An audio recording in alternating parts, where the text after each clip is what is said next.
Bom dia por Deus, é isso aí, vamos estudar a Palavra de Deus. Parte de quarta-feira pela manhã, estamos estudando ainda sobre o grande conflito. Lição passada foi a guerra no céu. Vemos ali em Isaías capítulo 14, versículo 12 a 14, um anjo que se rebelou contra o Criador, queria se elevar acima das estrelas de Deus, queria exaltar o seu trono acima do trono de Deus.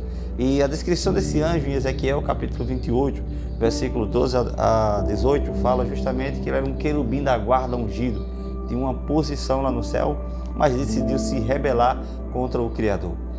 Imagina você viver séculos após séculos, o mal ser chamado de bem e o bem ser chamado de mal.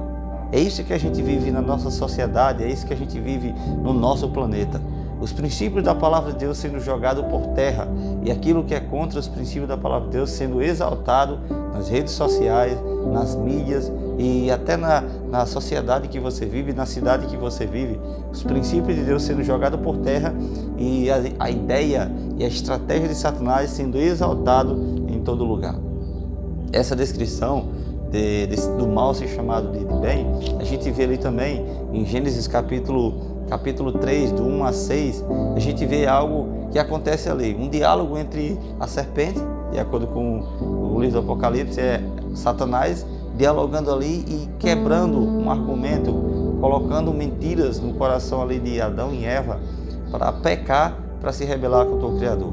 Gênesis capítulo 2, versículo 15 a 17, fala a descrição que Jesus falou, o próprio Deus falando, de toda a árvore do jardim comerás livremente, mas da árvore do conhecimento do bem e do mal não comerás, porque no dia que dela comeres, certamente morrerás. Gênesis capítulo 3, vemos um contraste entre esse grande conflito, o próprio Satanás chamando o casal ali, conversando com Eva e distorcendo o que Deus falou para o casal em Gênesis 2, 15 a 17. Ele disse: se vocês comerem do fruto, certamente não morrerás. O casal obedeceu a esse erro, o mal ali que foi chamado de bem, o casal obedeceu e infelizmente vivemos hoje Romanos 5,12, que fala: por um só homem entrou o pecado do mundo e pelo pecado a morte. Assim a morte passou a todos os homens, porque todos pecaram. Hoje precisamos constantemente buscar a presença do Espírito Santo de Deus para que essa natureza decaída, essa natureza depravada, ela possa ser transformada. Romanos 12 fala que a nossa mente tem que ser renovada a cada dia, não nos conformar com esse século, mas nos renovar pela transformação da nossa mente. Algo interessante acontece nesse grande conflito, algo que a gente precisa analisar é Jó. Uma das coisas que a gente vê no contexto, no meio desse grande conflito, perdemos alguns familiares, amigos que foram ceifados pela morte. Jó, a melhor descrição desse grande conflito, a gente vê também Jó sendo apresentado.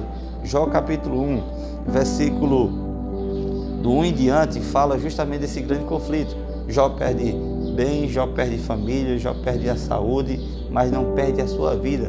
Uma das coisas que sempre o povo diz que Jó perdeu tudo. Jó não perdeu tudo, ainda tinha uma essência dentro do coração de Jó. Essa essência era a fé em um Deus criador e um Deus poderoso. Jó, ele fala em Jó 19, 25, capítulo 19, versículo 25, ele fala: porque eu sei que o meu Redentor vive e que por fim se levantará por sobre a terra. Essa descrição ele fala aqui em Jó 19, 25, já depois de ter perdido todas as coisas que tanto ele amava, a sua família, os seus bens, e chegou um momento em que a sua própria esposa disse: Jó, você já perdeu tudo, amaldiçoa seu Deus e morre. Ele diz: nu vim do ventre da minha mãe, nu voltarei. O Senhor me deu, o Senhor tomou, bendito seja o nome do Senhor. E depois ele diz: porque eu sei que o meu Redentor vive e que por fim se levantará por sobre a terra. A gente sabe que Deus é amor. 1 João 4,8 fala que Deus é amor. Ele está ansioso para voltar a essa terra, para nos levar para morarmos nas mansões celestiais. Mas, diante desse grande conflito, perdemos amigos, perdemos parentes, familiares, mas uma das coisas que a gente tem que analisar com carinho é que, olha só a descrição, João capítulo 5, versículo 28, Jesus falou que naquele grande dia ele vai vir e vai ressuscitar aqueles que tiverem feito bem para a vida eterna, aqueles que tiverem praticado o mal para a vergonha e o horror eterno. Que Deus possa abençoar você nessa manhã. Eu convido vocês a orar e pedir que o Espírito Santo esteja sobre a nossa vida, Vivemos em um grande conflito, mas Deus é vitorioso. Jesus te chama para se entregar a Ele por completo. Jesus falou certa vez: filho meu, dá-me o teu coração. E Deus abençoe vocês nessa manhã e eu convido vocês a orar nesse exato momento. Maravilhoso Deus e eterno Pai, graças te damos, Senhor, pela Tua palavra. Ó Pai, aprendemos aqui que vivemos em um grande conflito, mas só poderemos sair vitoriosos desse grande conflito se estivermos com o Senhor. Nos concede, ó Pai, o Teu santo e bom Espírito, o poder também para que possamos vencer cada cilada do inimigo. Te agradecemos por tudo, em nome de Cristo Jesus. Amém.